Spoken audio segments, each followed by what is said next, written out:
Alors bonsoir tout le monde et bienvenue à cette deuxième rencontre de la série Le Monde vu par.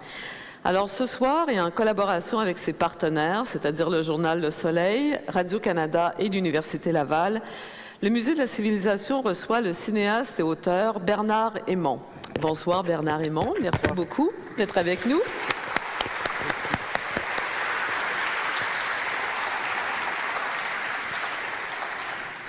Alors, je vous rappelle que Le Monde vu par, c'est une série d'entretiens avec de remarquables contemporains dont nous voulons connaître la vision du monde au-delà de leur propre réalisation. Donc, je vais très rapidement résumer votre carrière, puisqu'on ne va pas essentiellement parler, en tout cas longuement, de vos films. Vous êtes né en 1951 à Montréal, dans un milieu que vous dites culturellement modeste. Vous avez étudié en anthropologie, vous avez travaillé quelques années dans le Grand Nord, à la télévision inuit. Vous arrivez au cinéma par le documentaire et la scénarisation en 1992 avec le film au magnifique titre « Ceux qui ont le pas léger meurent sans laisser de traces ». Vous passez quelques films plus tard à la fiction, en 2001, avec La femme qui boit, un film très remarqué au Festival de Cannes. En 2003, vous lancez 20h17 rue Darling, tiré de votre propre roman.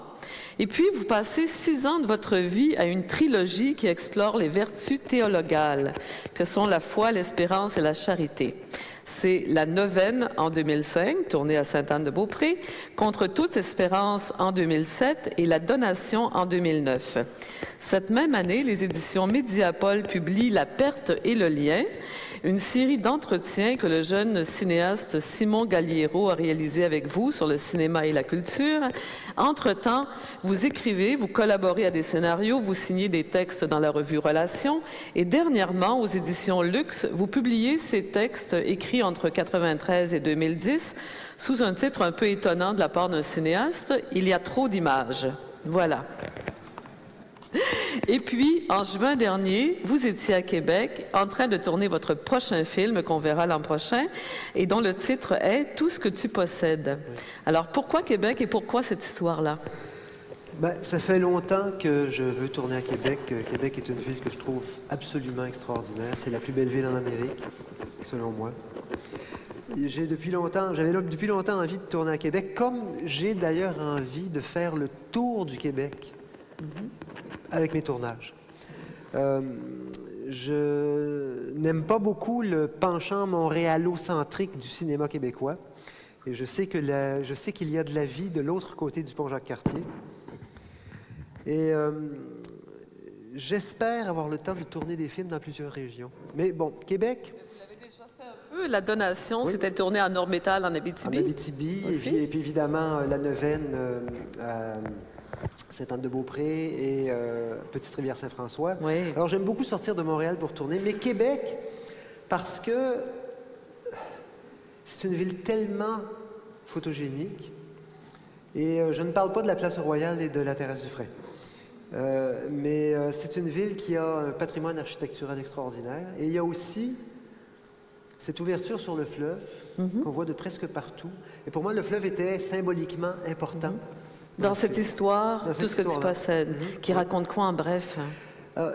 Alors, c'est l'histoire d'un jeune homme qui fait ce qui est devenu impensable au 21e siècle. Il refuse de l'argent pour des raisons morales. Alors, c'est l'histoire d'un jeune homme qui refuse un héritage considérable parce qu'il s'agit de biens mal acquis. Mais en même temps, le film est une fable. C'est la fable du mauvais héritage refusé et du bon héritage parce que ce jeune homme retrouve sa fille. En fait, c'est plutôt sa fille qu'il retrouve. Sa fille qu'il n'avait jamais vue puisqu'il avait abandonné la mère de cet enfant-là lorsqu'elle était enceinte. Oui.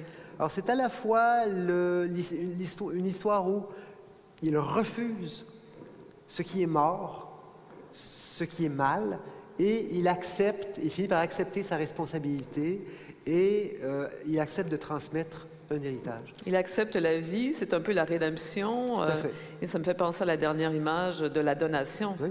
Quand le personnage joué évidemment par cette comédienne formidable est là avec la mort à côté, mais elle a un enfant dans les bras, là, oui. On a souvent dit que mes films étaient pessimistes. C'est vrai que je ne suis pas optimiste, mais je pense que dans tous les films, il y a une ouverture à la vie. Et malgré le fait que je trouve qu'on traverse des temps très durs, des temps très sombres, je suis persuadé que nous avons tout ce qu'il faut pour se sortir de cette obscurité-là. Et c'est manifeste dans chacun de mes films. Alors c'est pour ça que quand on me dit que vous faites des films noirs, M. Aymon, je dis non. Voir ce qui cloche dans le monde, ce n'est pas nécessairement du pessimisme. Voir ce qui cloche dans le monde et le dénoncer, ça tient, à mon avis, de l'optimisme. Et ça, c'est le grand cinéaste Parce qu'il faut admettre la noirceur ou la réalité pour arriver à la lumière. Après, il faut l'admettre, il faut voir la noirceur pour la combattre. Oui. Alors si on ne la voit pas, elle triomphe. Vous êtes un homme indigné, on le voit peut-être moins dans les films que dans les écrits, on peut le sentir dans les films, mais dans les écrits, c'est bien, bien clair. Et ceux et celles qui vous lisent, vous les appelez à dire non, à résister à l'insignifiance, au cynisme qui est pour vous la maladie des gens intelligents, à l'endoctrinement des médias, à l'arrogance des puissants. Mais comment dépasser la bonne conscience et l'indignation? Comment arriver à une véritable résistance? On voit ce qui se passe avec tous ces jeunes gens qui campent à Montréal, à New York, à Toronto, à Québec, et qui sont en train de voir leur camp et leurs espoirs peut-être un peu démantibulés par la température, ou la répression, ou l'ennui, ou les pressions, les problèmes sociaux qui arrivent avec ce camping-là. Comment ça aurait servi à quoi, ces manifestations d'indignés? Ça aurait été une formidable école de conscience politique. Mais en même temps, c'est clair que ça ne change rien. Ça ne change rien dans les médias. On voit bien l'Espagne, d'où le mouvement est parti il y a 6 mois. Qui vient d'élire un gouvernement de droite. Alors, mais quand même, de la même façon que dans mon esprit, aucun geste de bonté n'est perdu, aucune démarche de conscience n'est perdue. Et c'est pour ça que je refuse d'être cynique et de dire « Ah, ces jeunes gens-là sont bien naïfs. » Ils le sont, et c'est tant mieux. Mais ça ne changera rien. Pas immédiatement, en tout cas. Parce que, un des reproches que je leur fais, en toute solidarité, c'est de parler beaucoup du 1%. Des puissants, du capitalisme arrogant. Ouais. Qui accapare la plus grande partie des ressources de la planète. Ils ont raison. Mais si les choses ne changent pas, c'est qu'il y a dans les sociétés occidentales une majorité de gens qui ont l'impression d'avoir intérêt à ce que ça dure. Alors, dans les sociétés occidentales, une partie importante de la population est assise, si vous me permettez, sur des fonds de pension, sur des patrimoines, et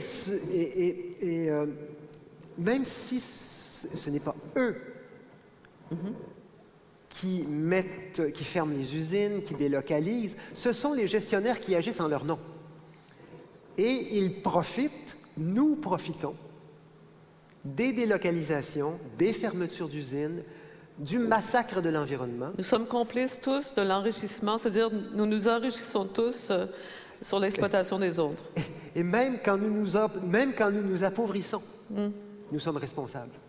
Nous sommes responsables parce que cet argent mort-là, qui est administré en notre nom, c'est le nôtre. Et ce mode de vie, on pense qu'on vit modestement. Mais bon, je ne sais pas, moi, une maison de 2000 pieds carrés, 2 voitures, un voyage dans le sud une fois de temps en temps, est-ce que c'est modeste? Est-ce que c'est soutenable?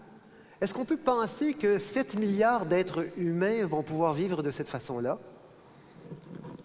La réponse est évidente.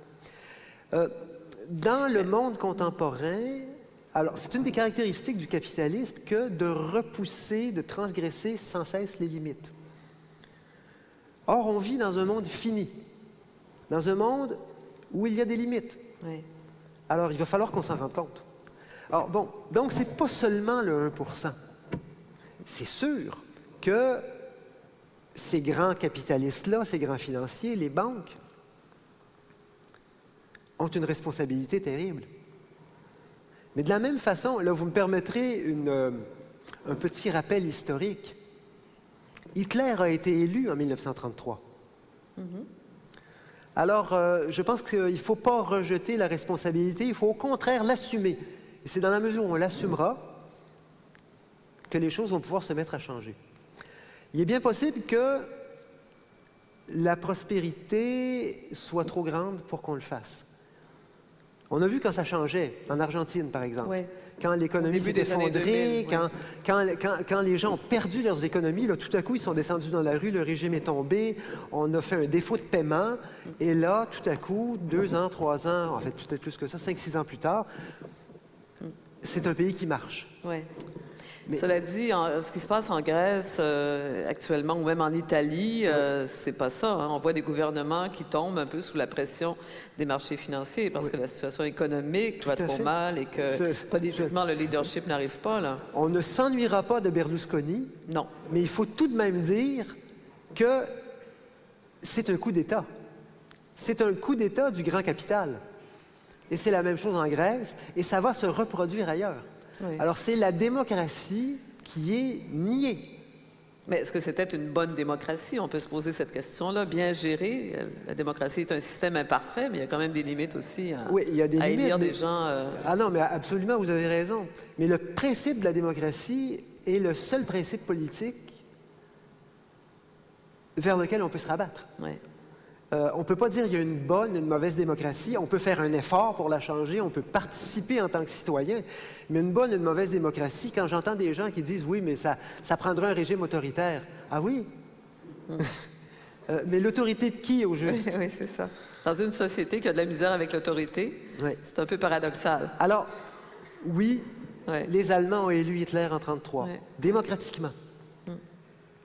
Mais pour l'Europe, qu'est-ce que vous voyez dans l'avenir? Est-ce que tout ça, à cause de la situation économique des pays autour de la Méditerranée, et on ne parle pas de ce qui se passe au Maghreb avec le printemps arabe qui leur retombe un peu dans la violence en Égypte, est-ce que les crises sociales vont forcément succéder, être exacerbées par les crises économiques, les crises politiques? Les inégalités vont se multiplier? Comment vous... Je ne suis pas un observateur assez assidu de la politique européenne, mais ce que je sens, c'est que, pas seulement en Europe, aussi en Amérique, puis évidemment dans le tiers-monde, on arrive rapidement à toutes sortes de limites.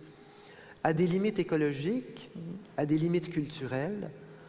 Et je pense qu'on s'en va vers une période de crise prolongée dont on ne connaît pas l'issue. Je ne peux pas jouer au devin, mais je sens profondément que la crise ne peut que s'aggraver. Le développement économique actuel est insensé. Il est insensé parce qu'il détruit la nature, qu'il détruit les liens sociaux entre les gens. Cette espèce de fétichisme de la modernité, de la délocalisation, de la mobilité, détruit des communautés. Ça n'a aucun sens. C'est impossible. Et du strict point de vue écologique, on arrive bientôt à des limites. Oui, oui. Mais est-ce qu'il n'y a pas des portes de sortie ou en fait des zones d'espoir? Parce que quand on voit sur les dernières 10 années, à peu près, on voit que davantage de pays sont quand même arrivés à la démocratie. On a l'impression que l'idée de la liberté progresse dans le monde. Et vous savez qu'on est à la fin d'une semaine extraordinaire où des penseurs, des artistes sont venus parler, discuter de liberté, d'économie, de culture. Qu'est-ce que vous en pensez de l'avenir de cet idéal de liberté? J'ai envie de parler un peu de liberté parce que s'il y a une valeur qui est surévaluée, c'est bien celle-là.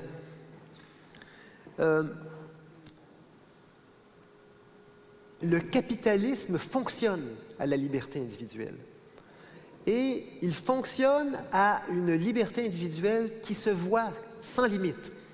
On vit une logique constante de transgression, transgression des limites naturelles, transgression des limites sociales, l'extension du désir personnel. Tout ça au nom de la liberté, tout ça au nom de la liberté. Des droits, quoi. Permettez-moi de rappeler ce que Pierre Vadeboncoeur disait de la liberté. Qui est l'un de vos mentors. Qui est l'un de mes mentors. Alors, Pierre Vadeboncoeur disait « La liberté ne saurait se passer de principe sans devenir licence. » La liberté, en fait, une liberté qui a un sens, c'est la liberté qui se réclame d'un principe, qui sert un principe. Une liberté qui ne servirait qu'à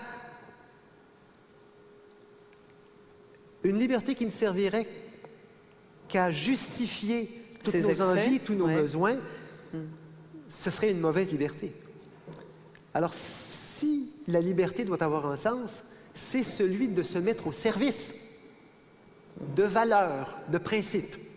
La liberté entraîne un devoir. Moi, je pense que la liberté entraîne un devoir. La liberté sans devoir, c'est même une sorte d'esclavage. D'esclavage pour soi-même, mais aussi d'esclavage qu'on impose aux autres. On parle beaucoup, il y a une idéologie des droits humains qui, à mon avis, est délétère. Vous allez en choquer plusieurs, peut-être. Je sais, oui. mais je suis ici pour ça. Oui. Je crois que, mais je pense pas qu'il faut revenir sur les droits des femmes, les droits des homosexuels. C'est pas ça que je suis en train de dire. Mais l'extension illimitée des droits humains est délétère. Tant que l'idée de droit n'est pas intimement liée à celle de devoir, on s'en va vers un gouffre. Ici, au Québec, on dit oui, on a plein de droits, on a le droit d'aller se faire soigner gratuitement, c'est formidable, mais tout à coup, on arrive, l'urgence est pleine. Est-ce que vous avez payé vos impôts, monsieur, madame? Est-ce que vous profitez d'échappatoires fiscaux? Alors, c'est ça, le droit que nous avons de nous faire soigner, et c'est un droit extraordinaire, le droit à la santé, il ne peut pas exister si nous ne prenons pas conscience du devoir qui lui est lié. Le devoir de s'occuper de l'État, le devoir de payer nos impôts, le devoir de solidarité. De préserver le bien commun, quoi. Alors, au centre du développement capitaliste actuel, il y a l'idée d'une extension illimitée des droits individuels. Alors moi, je pense que c'est absurde. Je pense qu'il faut admettre l'existence de limites. Comme dans notre vie, on doit admettre l'existence de limites. Ce n'est pas une grosse nouvelle que je vais dire, mais on va tous mourir. Nos parents vont mourir. Alors cette limite-là est là. Il existe aussi... Et vivre une vie pleine, ça n'est pas espérer de transgresser sans fin des limites, c'est faire sens à l'intérieur des limites qui sont les nôtres. Mais souvent, on lit cet esprit de liberté comme on l'entend habituellement avec la recherche du bonheur. C'est-à-dire ce qu'on veut atteindre, c'est le bonheur. Et vous opposez à cette idée de bonheur ce que vous appelez l'esprit de la joie. La joie, et là aussi, vous reprenez, je pense, Vadeboncoeur. Et ça, c'est Vadeboncoeur. Et c'est pas la même chose. Hein?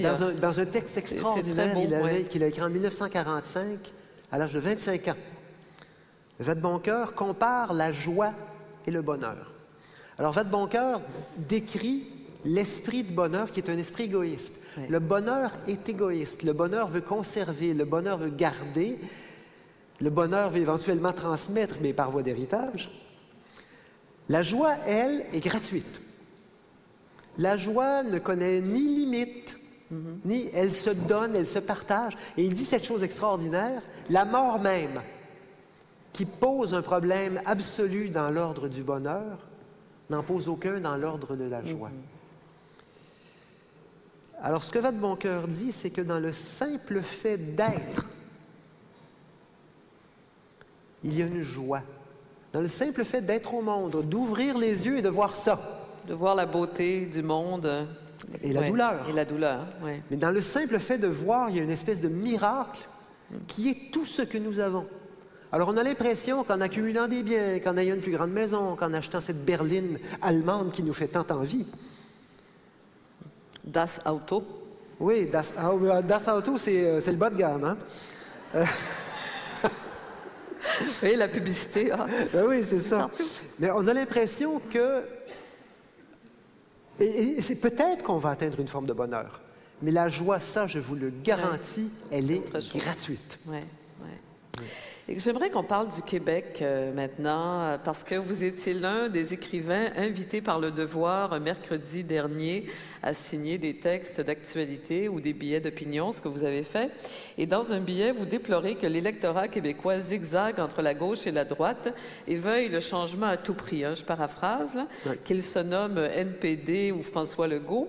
Et nous vivons, écrivez-vous, une démocratie de marché qui a perdu le sens de l'honneur et des principes. Comment cela s'est-il produit, d'après vous? Ah, misère.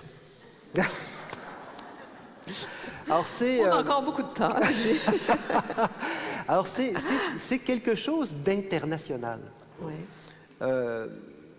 Il n'y a plus grand-chose de socialiste dans le Parti socialiste français, comme d'ailleurs dans le Labour britannique. C'est une évolution politique qui s'est amorcée dans les années 50 et qui s'est poursuivie. La démocratie de marché, c'est un régime politique qui considère le citoyen comme un consommateur à séduire et non comme un citoyen à convaincre. Alors, et c'est pour ça qu'on voit que les politiciens maintenant défilent, tout le monde en parle pour faire des âneries. Et ils essaient de nous séduire. Oui. Ils essaient, et bon, évidemment, un consommateur, le propre du consommateur, c'est d'acheter rose un jour, bleu l'autre jour. C'est la liberté individuelle. Je crois me souvenir d'avoir connu dans ma jeunesse des politiciens qui considéraient autrement leur travail, qui s'adressaient à nous comme des citoyens, qui avaient des principes et qui ne les remettaient pas en question. Ce qui ne les empêchait pas d'être démocrates. Je pense entre autres à René Lévesque, mais aussi à toute la génération qui a fait la Révolution tranquille.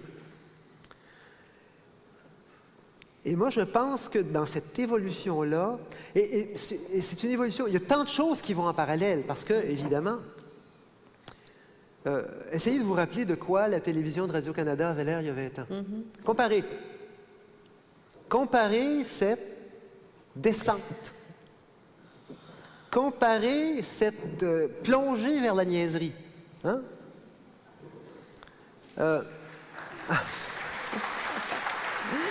Mais écoutez, je vais me faire, non pas l'avocat du diable, mais je pense que, est-ce qu'il n'y a pas un danger de nostalgie un peu paralysante? Je ne suis pas nostalgique. Non? Non. Les nostalgiques rêvent d'un passé révolu. Moi, je m'ennuie ni des familles de 15 enfants, ni des curés. Mais vous ennuyez des beaux dimanches. Je m'ennuie de la culture. Oui. Et moi, je pense...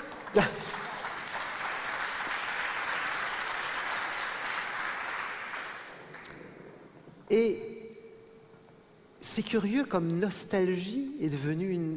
Je ne dis pas insulte dans votre bouche. Non. Ouais. Mais comment on peut accuser quelqu'un de nostalgie dès qu'il pense que certaines choses du passé valaient la peine d'être préservées? C'est que nous vivons dans une espèce de logique de fuite en avant. Moi, je vous le dis tout de suite, c'est curieux. Quand j'étais jeune, se dire à gauche, c'était aussi se dire progressiste. Eh bien, moi, je reste à gauche, je suis un anticapitaliste virulent, mais je ne suis pas progressiste. Vous vous dites même conservateur. Je suis conservateur. De gauche. Je suis un conservateur de gauche. Parce que je crois que dans cette fuite en avant, nous avons perdu des choses essentielles. Je pense, on parlait du Parti socialiste français, eh bien oui, je suis nostalgique d'un socialisme qui mettait vraiment de l'avant des politiques redistributives, qui mettait vraiment de l'avant une politique anticapitaliste. Est-ce que c'est nostalgique? Moi, je préfère dire que je suis resté socialiste. Alors, de la même façon, on a beau vanter, puis on vante avec raison, c'est formidable, Internet, c'est extraordinaire. Mais est-ce qu'il n'y avait pas, dans les rapports interpersonnels, quelque chose de plus profond et de plus durable que dans ce qui passe pour des rapports humains à travers Facebook et Twitter? Le monde virtuel ne vous convainc pas? C'est-à-dire que je ne nie pas son utilité. Son utilité. Bien sûr que non. Comme cinéaste, entre autres. Comme cinéaste, entre autres. Mais certaines choses valent la peine d'être défendues. Une certaine conception des rapports humains, une certaine conception... Alors, mais quand je vous dis ça, je ne suis pas du tout désespéré, parce que je sais que des actes de bonté altruistes continuent d'être perpétrés à tous les jours. L'esprit du don survit. L'esprit du don survit. Dans une société marchande comme la la nôtre. bonté a survécu au néolibéralisme. Le néolibéralisme n'a pas réussi à éradiquer la bonté. Alors tout ça, pour moi, c'est ce avec quoi on doit bâtir. Mais revenons à ce rapport entre passé et présent. L'Internet, c'est formidable. Mais en même temps, il y a une atomisation des rapports humains que ça a créé Et ce n'est pas nécessaire. On peut recevoir des courriels ou aller chercher de l'information avec Internet sans se couper les uns des autres. Or, comment se fait-il que ça arrive de plus en plus? Une des choses que je regrette et dont je suis nostalgique, c'est l'idée d'effort. À l'école, entre autres? À l'école, Ouais. dans la vie culturelle, avec nos proches, avec nos enfants, l'idée qu'il faut travailler pour comprendre une œuvre, pour éduquer ses enfants, et qu'il faut aussi travailler pour aller voir nos amis, pour en prendre soin. Alors cette idée d'effort-là, la société contemporaine est en train de la nier parce qu'elle nous habitue à avoir des résultats, peut-être dérisoires, mais sans effort. Ouais. Et moi, cette idée d'effort, je la trouve essentielle. Sinon, c'est une illusion, là. Oui. Est-ce que, pour revenir à la politique, comment pensez-vous qu'on pourrait renverser la vapeur? Revenir à des institutions politiques, un mode politique qui inspire davantage confiance aux citoyens et qui leur donne envie de s'engager réellement? C'est-à-dire que Dans moi, la j'ai construction, aucunement confiance dans les solutions technocratiques. Je pense effectivement qu'on pourrait améliorer le mode de scrutin. Mais celui qu'on a peut très bien fonctionner si on a des citoyens responsables. Et des politiciens inspirants et convaincants, Et oui, ce que vous bien disiez sûr. tout à l'heure. Soit pédagogue de la nation. Mais là. je vous dirai ce que je vous ai dit tout à l'heure du 1%. C'est vrai, il y a beaucoup de membres de la classe politique qui sont irresponsables et qui n'ont pas ou peu le sens de l'honneur. Mais ils nous représentent très bien. Je tiens à rappeler que Jean Charest a été élu et que Legault risque de l'être aussi. Alors, ces gens-là nous représentent. C'est une chose terrible à dire, mais il faut en prendre conscience. Et si on ne veut pas qu'ils nous représentent, il va falloir qu'on fasse un effort. Un effort citoyen. Ouais.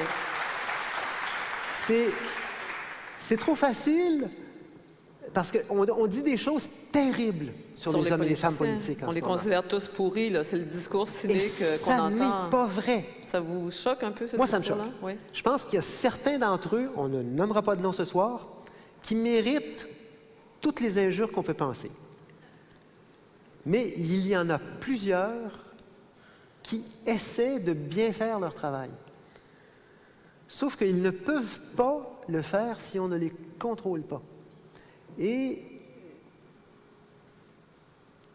c'est pas seulement en votant une fois par 4 ans, puis d'ailleurs en votant de moins en moins nombreux. Oui. La pression de la rue est importante. Ce qu'on dit dans nos milieux de travail est important. Le climat général d'une société est important. Or, moi, je pense qu'on s'est tellement séparés les uns des autres, on est devenus tellement individualistes et tellement pris par notre recherche individuelle du bonheur, Qu'on est indifférent à la chose publique, au fond? qu'on est assez indifférent à la chose publique, d'autant plus qu'on a l'impression fausse qu'on ne peut pas changer. Prenons un exemple concret, là. Ces dernières semaines, on a vu à Montréal des gens manifester devant des commerces qui affichent uniquement en anglais, Oui. alors que notre maire Labaume revient de Paris scandalisé parce qu'il a vu d'affichage en anglais dans les rues de Paris. Oui. Qu'est-ce que vous pensez, vous, de l'état du français à Montréal d'abord? Vous êtes Montréalais, vous Oui. vivez en plein milieu de la ville, mais au Québec en général. Ben, d'abord, je sais que le Québec a une fausse impression de sécurité. Qui ne vit pas à Montréal ne sait pas à quel point la situation est grave. Moi, je vis à Montréal, je marche beaucoup, je passe ma vie à marcher. J'ai vu la ville se transformer dans les 20 dernières années. Je vais dire une autre chose qui va choquer. Je pense que les niveaux actuels d'immigration sont insoutenables s'il n'y a pas une politique culturelle conséquente. Donc, 50 000 immigrants à peu près acceptés au Québec par année, c'est trop? Faites le calcul sur 20 ans. Dans une ville comme Montréal, où ils restent tous. Alors, je pense qu'on a un devoir d'accueil. Mais est-ce qu'on n'accueille pas une majorité d'immigrants francophones déjà au départ, ou qui parlent français? Au moins en partie? Oui. Oui, au moins en partie, en effet. Et il faut voir que les gens qui viennent ici, et c'est bien compréhensible, le combat pour la langue, c'est pas leur combat.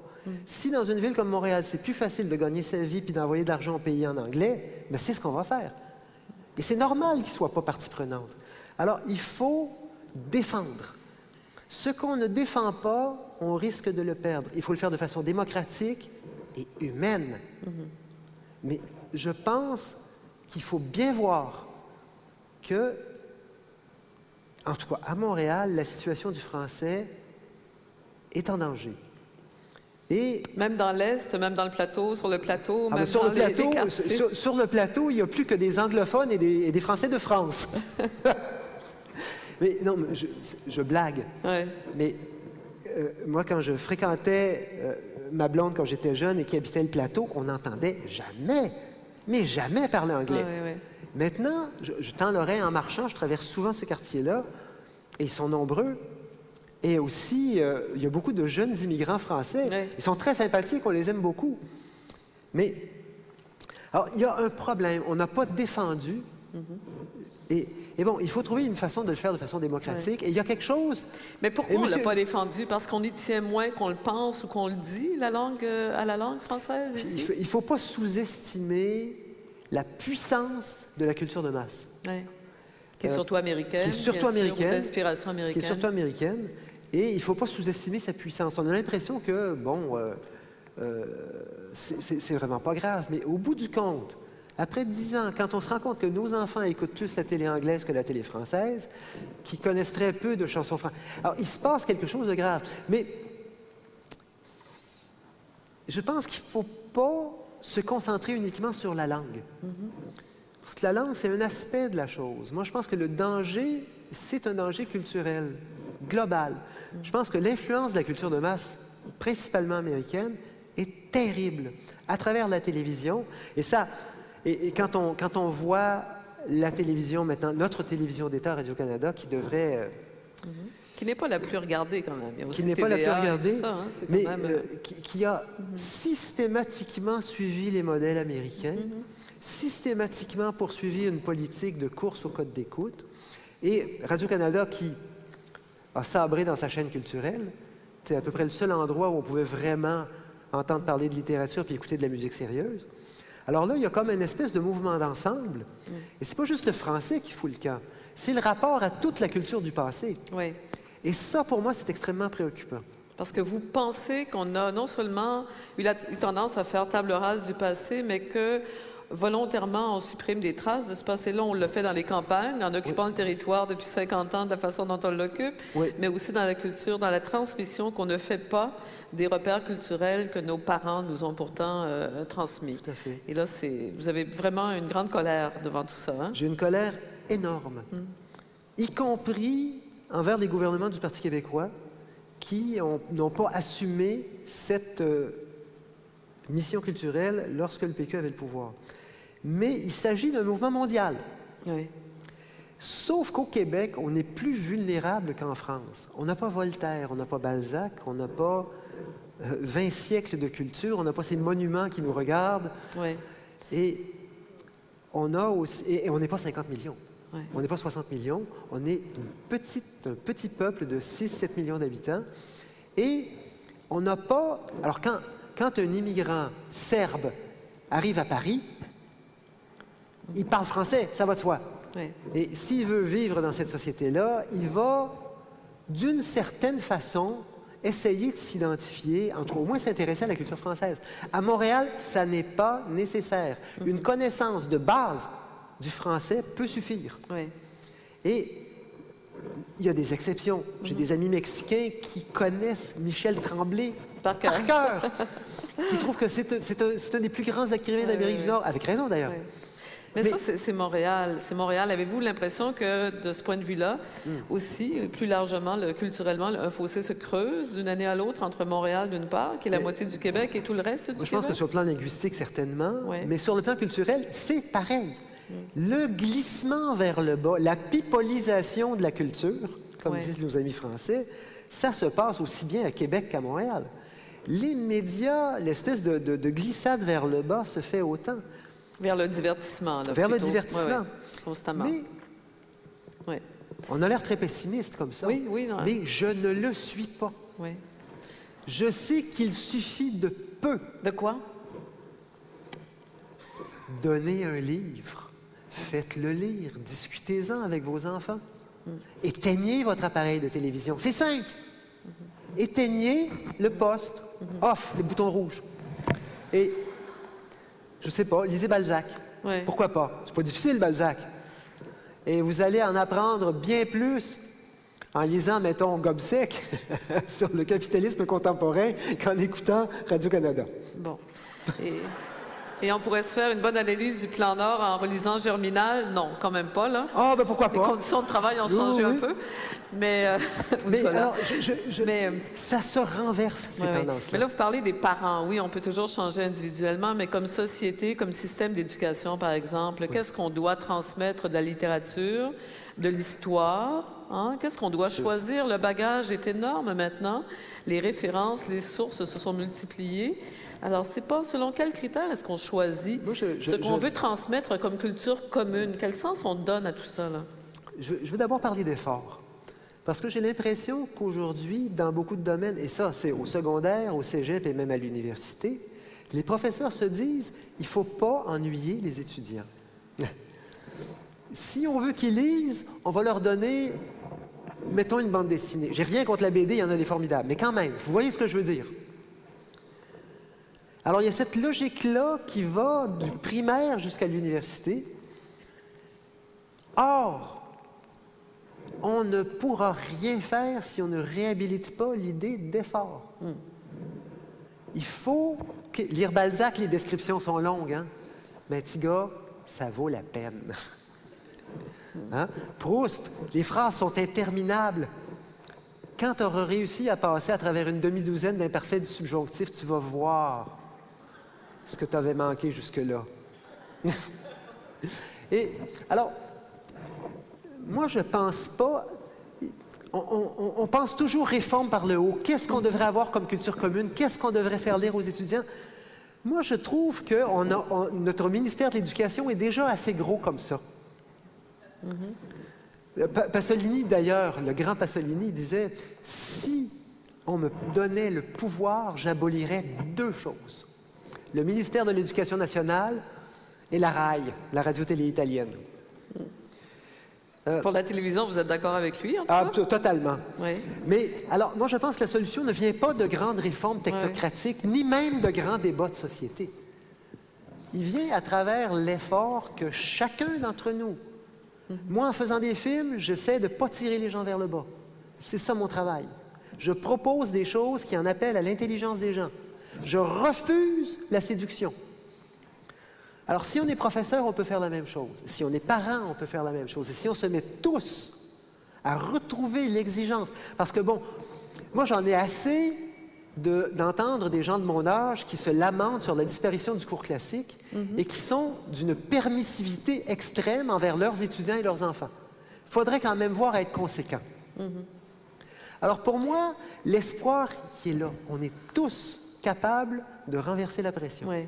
Mais je reviens à cette idée de qu'est-ce qu'on garde de la culture, qu'est-ce qu'on transmet. Et vous avez vécu, vous avez travaillé chez les Inuits et vous dites que vous avez été témoin de la déculturation de cette société-là qui a perdu ses traditions, ses repères culturels avec l'arrivée des Blancs, et, enfin tout ça. Alors, est-ce que le Québec est vraiment en voie de déculturation? Oui, totalement. Comme d'ailleurs tous les pays d'Occident. Alors moi, j'ai eu un choc il y a quelques années en lisant les écrits corsaires de Pasolini. C'était des textes d'opinion qu'il publiait dans le Corriere della Sera dans les années 60.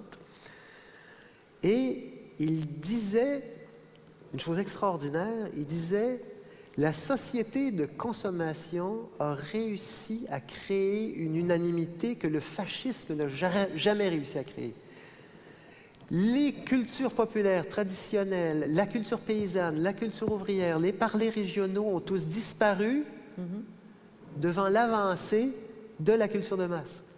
Alors ça se passe en Italie. Et c'est pas pour rien qu'ils ont élu Berlusconi, ce pays de grande culture. Ce pays de grande culture. Et ils ont élu Berlusconi. Sans qualificatif ici. Sans qualificatif. Alors, ça se passe ailleurs aussi. Ça se passe ailleurs. Le Alors, Québec moi, je n'est pas pense unique. qu'il y a un Oui. mouvement mondial de déculturation. Et ce qui survit, c'est le pire. C'est la culture de masse d'inspiration américaine. Mais on n'est pas mort. Non, on n'est pas mort. On n'est vraiment pas mort. Jamais.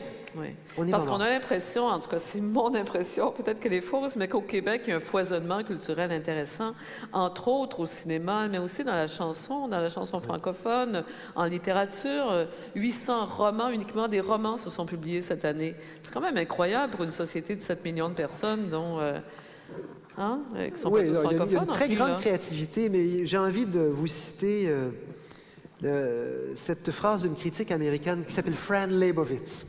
Oui. Alors, Fran Lebowitz, oui. à un moment donné, s'adresse à un public d'étudiants. Elle leur dit, « Savez-vous pourquoi il y a tant de romans et tant de mauvais romans? » Elle leur répond, évidemment en anglais, « Self-esteem. » On vous a tous convaincus Que vous étiez bon. que vous étiez formidable. Alors évidemment, vous écrivez des navets. Alors moi, je suis convaincu que la moitié au moins de la production culturelle québécoise ne devrait juste pas être. Au Québec, on a d'ailleurs l'impression qu'il y a plus d'écrivains que de lecteurs. On a l'impression au Québec qu'il y a une moitié du monde qui fait un show pour l'autre moitié. C'est absurde. Et les grands, les vrais écrivains là-dedans, Vadeboncoeur, qui vendait 800 exemplaires de ses essais, c'est un scandale. Mais est-ce que les grands écrivains sont aussi des témoins et des reflets de leur époque? Est-ce qu'on peut classifier, c'est-à-dire on peut nommer les classiques, mais est-ce que chaque époque ne fabrique pas ses classiques au fond? Parce que vos références sont quand même Bien sûr, bien sûr. du siècle dernier, je dirais. Écoutez, on peut aller plus loin, on peut se rapprocher aussi. Oui, oui. Parce qu'il y a certainement dans les auteurs modernes des gens qui vous parfaitement. inspirent, qui sont de la même famille d'idées que vous, Tout à dont vous fait. trouvez le talent original. Mais bien sûr. Camus, c'est probablement trop ancien pour vous, mais bon. Non, ça va, je l'ai quand même lu. Sinon connu. Mais bon, et Ducharme Oui. va devenir un classique. Oui. C'est clair. C'est un grand écrivain. Michel Tremblay, absolument. Et bon, je ne vous ferai pas la liste, Oui, oui. mais on continue à créer de la bonne littérature à côté de mauvais romans et de mauvais essais en quantité. Mais on continue d'en créer. Oui. Sauf qu'il ne faut pas perdre le lien avec le passé. Tout à fait. Parce que qui ne lirait pas Balzac, qui ne lirait pas Proust, qui ne lirait pas Camus, comment pourrait-il écrire aujourd'hui? Voilà, on ne s'improvise pas artiste, c'est ce que vous dites. Au fond, il faut une culture générale, il faut une culture aussi, un apprentissage de l'art pour arriver à dépasser tout ça et à produire soi-même de la culture. Un rapport au monde, Oui. une vie intérieure Oui. et un véritable désir de communiquer. Parce qu'il y a beaucoup de jeunes artistes, il y a une espèce de formalisme en littérature, en cinéma, qui conduit de jeunes artistes qui ont beaucoup de culture à s'enfermer dans un discours clos, à voir le travail formel comme étant le seul valable.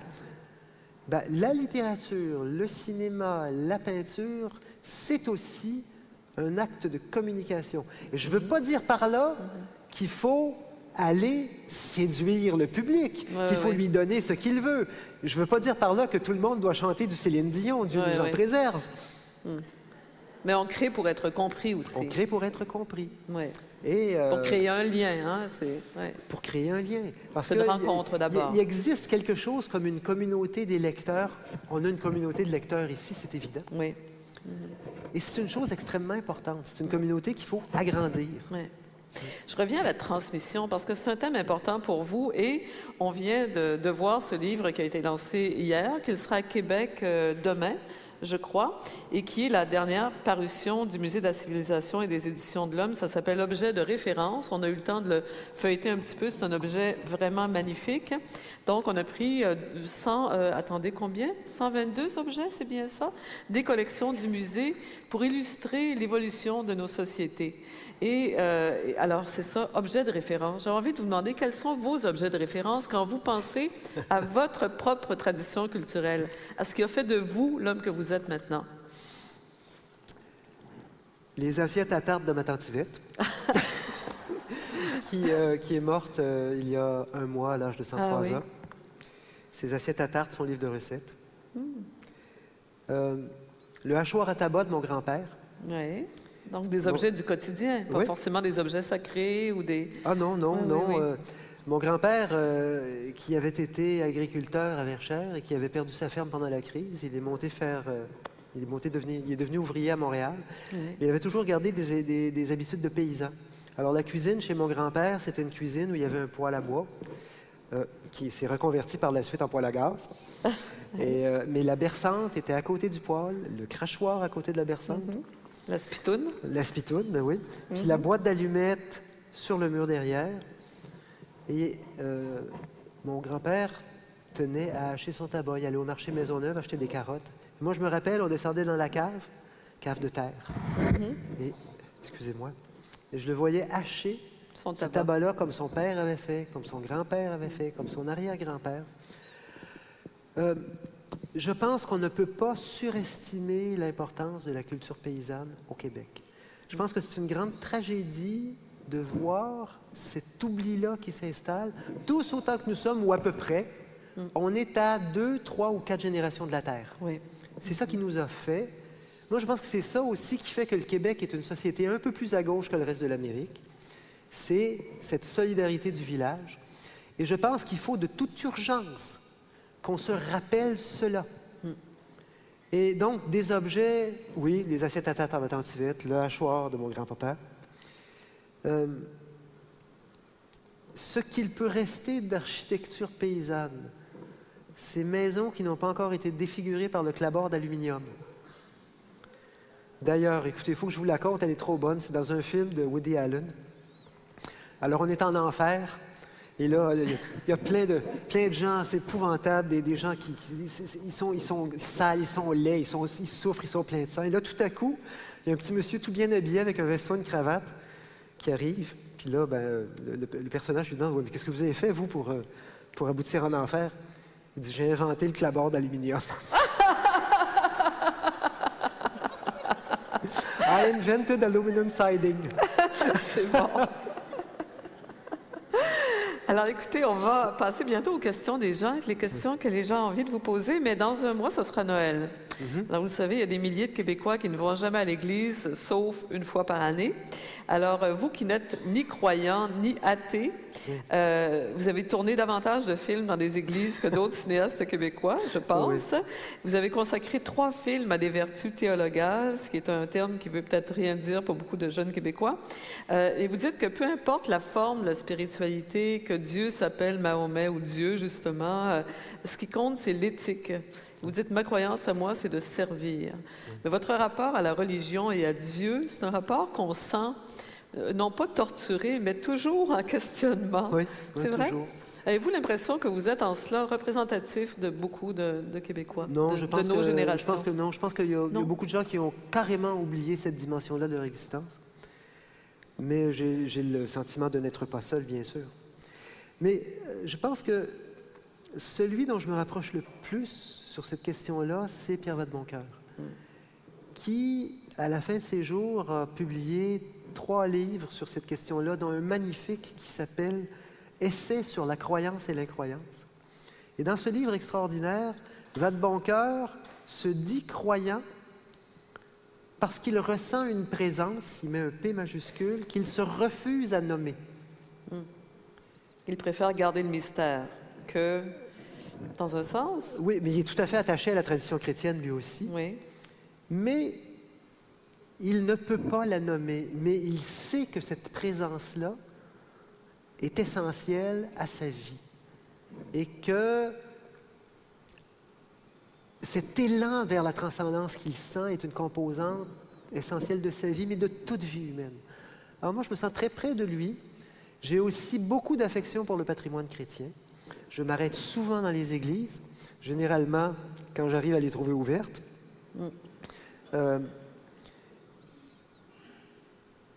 Mais je ne peux pas nommer.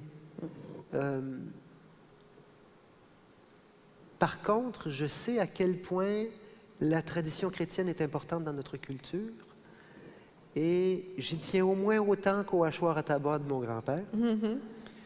Je pense qu'il faut continuer à raconter l'histoire de Jésus à nos enfants parce qu'elle est centrale dans la culture occidentale, parce que je frémis à l'idée que mes enfants et que mes petits-enfants aillent dans un musée pour voir un tableau représentant la dernière scène et qu'ils me demandent qui sont les 12 gars avec une pizza derrière la tête. Et vous savez, la religion, ici même, au musée, on en a eu des expositions, vraiment, où on a abordé ce sujet-là. La même chose au musée de, je pense, de Joliette. Enfin bref, c'est quand même un sujet qui revient régulièrement. Mais ce qui, je pense, attire plus l'attention un peu ces dernières années, en tout cas dans la grande actualité, c'est la montée des dérives religieuses, c'est-à-dire des intégrismes. Et la dernière nouvelle, on parle beaucoup de la charia, des crimes d'honneur, ou des fondamentalistes chrétiens américains du Tea Party, là, qui sont en train de polariser la politique américaine. Mais en même temps, en Israël, dans les quartiers orthodoxes, vous avez vu à Jérusalem, il n'y a plus de femmes dans les publicités ou dans les autobus, dans certains autobus. Alors, ça va très, très loin. Est-ce que pour vous, c'est une tendance profonde d'aller vers ce type d'extrémisme-là? Je dirais deux choses. Dans toutes les religions, là, il y a comme une radicalisation je dirais deux choses d'une portion des croyants? C'est qu'il y a une réaction bien compréhensible à la déculturation dans ces intégrismes-là. On tient à quelque chose qui est en train de disparaître, mais on y tient de la pire façon possible. Ça, c'est la première chose que je veux dire. La deuxième, c'est que, et là, je m'adresse uniquement aux chrétiens, je ne saurais pas quoi dire aux musulmans, mais aux chrétiens fondamentalistes, je leur dirais, relisez donc le Sermon sur la montagne un peu. Allez donc voir ce que le Christ a dit de ces choses-là. Qu'est-ce qu'il a dit? Rappelez-nous, qu'est-ce que vous a... Pourquoi est-ce que c'est si actuel? D'abord, il a chassé les marchands du temple. Ça, c'est pas dans le Sermon sur la montagne, mais il a chassé les marchands du temple. Il s'opposait aux pharisiens, qui étaient, mon Dieu, des gens qui étaient bien certains d'avoir raison sur tous les points. Vous aimez mieux les gens qui doutent? Ben oui. Et il a pardonné à Marie-Madeleine. Et dans le Sermon sur la montagne, ceci dit, le Sermon sur la montagne, moi, si un parti politique mettait ça de l'avant comme programme, je voterais demain matin. Le Sermon sur la montagne, c'est socialiste. Alors, je dirais aux fondamentalistes chrétiens, relisez donc l'Évangile, rien qu'un peu. Et pour dire encore un mot sur cette histoire de religion-là, le rapport que j'ai avec le religieux n'est pas seulement de l'ordre de la nostalgie. Je pense qu'il y a, et pas seulement dans la religion chrétienne, parce que dans la religion musulmane, il y a une éthique du don, de l'hospitalité, mais parlons de notre tradition. Il y a des choses qui sont fondamentales. Il y a dans la tradition chrétienne, indépendamment de tout ce qu'en a pu faire l'Église, parce que ce n'est pas la même chose. L'Église est une institution avec des pouvoirs, mais il y a dans la tradition chrétienne... Alors moi, quand on me parle des prêtres violeurs puis des évêques riches, je dis oui, ça a existé, comme dans toutes les institutions, mais je préfère penser aux religieuses qui ont donné toute leur vie et aux honnêtes curés de campagne qui ont soulagé le mal autour d'eux. Je pense qu'ils étaient plus nombreux. Mais je ne suis pas du tout en train de nier les excès. Oui. Pas du tout. Et on a raison de les dénoncer. Mais il faut retrouver une sorte d'équilibre. Il y a une tension. Moi, je pense qu'au centre de ce que je pense, il y a cette idée de tension. Tension entre liberté et devoir. Tension entre, je ne sais pas moi, autorité et révolte. Alors tout ça, pour moi, est important. On ne peut faire l'économie de ces tensions-là. Or, le monde contemporain nie toutes ces tensions-là et nous amène vers l'extension de la liberté personnelle. Le monde contemporain nie beaucoup de choses, la mort et le vieillissement, entre autres, dans des sociétés qui vieillissent pourtant. Et ça, est-ce que ça vous inquiète aussi? Est-ce que ça ne va pas nous forcer à revoir nos valeurs, tous ces débats sur la mort dans la dignité, par exemple? Est-ce que c'est un sujet qui pourrait faire l'objet d'un nouveau film, éventuellement? Parce que là aussi, on est en plein dilemme moral, quoi. En plein dilemme éthique et dilemme moral. Il faudrait que je réfléchisse beaucoup avant de dire quelque chose de vraiment sensé là-dessus, mais je me lance pareil. Je pense qu'on aborde la question de l'euthanasie d'une façon bien légère. Je pense que, que le rapport qu'on a à l'euthanasie, il est en lien avec cette extension illimitée de la liberté personnelle qui caractérise notre société. Donc, on évoque le droit de disposer de son corps et de préserver sa qualité de vie, ou en fait, c'est vraiment l'autonomie, le principe d'autonomie qu'on met de l'avant. Et vous pensez qu'il, lui aussi, doit être limité, mais par quoi? Moi, je pense... Écoutez, on peut se suicider. On peut toujours le faire. Et évidemment, il est question des gens qui aimeraient le faire et ne peuvent pas. C'est sûr, ça pose un grave problème, mais moi, je pense... Et c'est le non-croyant qui parle. Je pense qu'on ne rend pas assez grâce pour ce qui nous a été donné, pour cette vie qui est ce que nous avons, qui est tout ce que nous avons. Et je pense que... Je ne vous dis pas que je suis contre l'euthanasie, mais ce que je vous dis, c'est qu'il faut réfléchir vraiment très bien, parce que ce débat-là et les pentes qu'il y a là-dedans sont celles d'un refus de la vie, d'une extension illimitée de la liberté individuelle, du refus du devoir. Moi, je pense que la souffrance a un sens. Je le pense vraiment. Je pense qu'il y a des souffrances absurdes et insensées, je pense ça aussi. Mais je pense que de rejeter en bloc toute souffrance nous fait perdre une partie du sens de l'existence. Moi, si j'aime les miens, c'est que je sais qu'ils vont mourir. Et cette idée-là de leur mort, proche, lointaine, m'aide à vivre. Et j'ai vu, ma vieille tante est morte tranquillement dans son fauteuil, la plus belle mort qu'on puisse imaginer, mais ça n'arrive pas à beaucoup de gens. Mais j'ai vu il n'y a pas si longtemps mourir une amie aux soins palliatifs d'un cancer. Et j'étais plein de gratitude devant cette possibilité qui m'a été offerte d'être avec elle, de l'accompagner. Évidemment, ses souffrances étaient allégées, ce serait absurde. Mais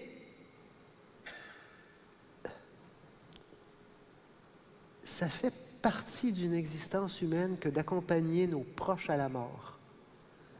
Que d'accepter sa mort. Que d'accepter la mort. Sans la On meurt beaucoup dans mes films. Oui. On meurt beaucoup dans mes films, mais c'est une chose à laquelle... Et pourtant, c'est quelqu'un qui aime la vie qui fait ces films-là. J'aime passionnément la vie. Mais je pense qu'il n'y a pas d'amour de la vie possible sans un regard... Je ne sais pas comment qualifier ce regard-là, mais certainement un regard attentif à la mort. La mort de nos proches qui va venir, la mort qui nous entoure.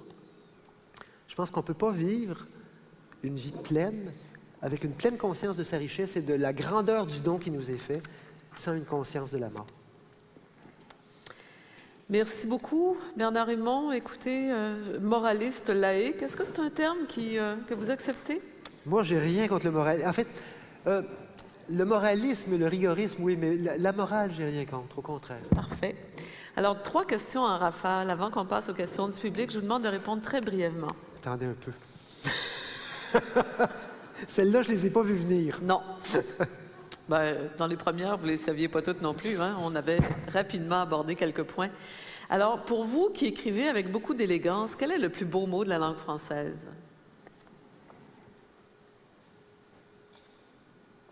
Toi. Toi. L'autre. Hein? Ce qu'on dit quand on n'en peut plus de à quel point notre blonde est belle. Oh, toi.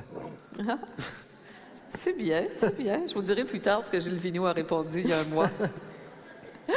Quand vous pensez à l'avenir, déjà on en sait beaucoup, qu'est-ce qui, en un mot, vous inquiète le plus, mais qu'est-ce qui vous réconforte le plus également? Ce qui me réconforte le plus, c'est les gestes de bonté insensés. C'est les gestes de générosité gratuite. Et ça, on en voit tout le temps. Des fois, c'est des petites choses. L'autre jour, dans le métro, un jeune homme tatoué, percé, il voit une petite dame rentrer avec sa canne, il se lève, puis très gentiment, madame. Mais moi, je fonds. Oui. Et moi, je pense que l'avenir, c'est ça. Est-ce que vous fondez parce que c'est devenu quand même assez rare? Non, c'est moins rare qu'on pense. Oui. D'ailleurs, c'est curieux, je lisais un article, voyons, j'oublie le nom de cet auteur américain-là, qui prend souvent le métro à New York et qui dit « Prendre le métro à New York, c'est la chose qui me donne le plus confiance dans l'humanité, parce que normalement, on devrait être tous en train de s'entretuer. Or, ça se passe civilement. Et bon, il y a ça. Il y a un fond, et ça, c'est George Orwell qui en parlait souvent. Il parlait de common decency. Un fond de décence, de bien, je ne sais pas comment nommer ça en français. De civilité. De civilité commune, qui est notre dernier rempart contre le mal. Et ça, c'est encore vivant. C'est vraiment encore vivant. Il n'y a personne dans la salle ici qui va laisser un enfant pieds nus dans la neige. C'est sûr. Et ça, il faut compter là-dessus. Donc, la persistance de la bonté humaine, d'une certaine façon, vous rassure, vous réconforte. Absolument. Ce qui vous inquiète le plus, dans toutes les crises futures qu'on a évoquées, est-ce qu'il y en a une qui vous semble encore plus dramatique? Je vais encore dire quelque chose de pas très populaire.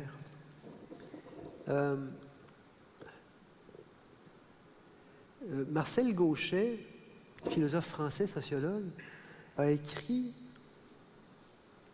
L'homme ne vit que dans et par une culture, mais il refuse aujourd'hui l'autorité nécessaire à sa transmission. » Alors, ce qui me fait le plus peur, c'est le fait qu'on ne réfléchisse plus à ce qu'est et que doit être l'autorité.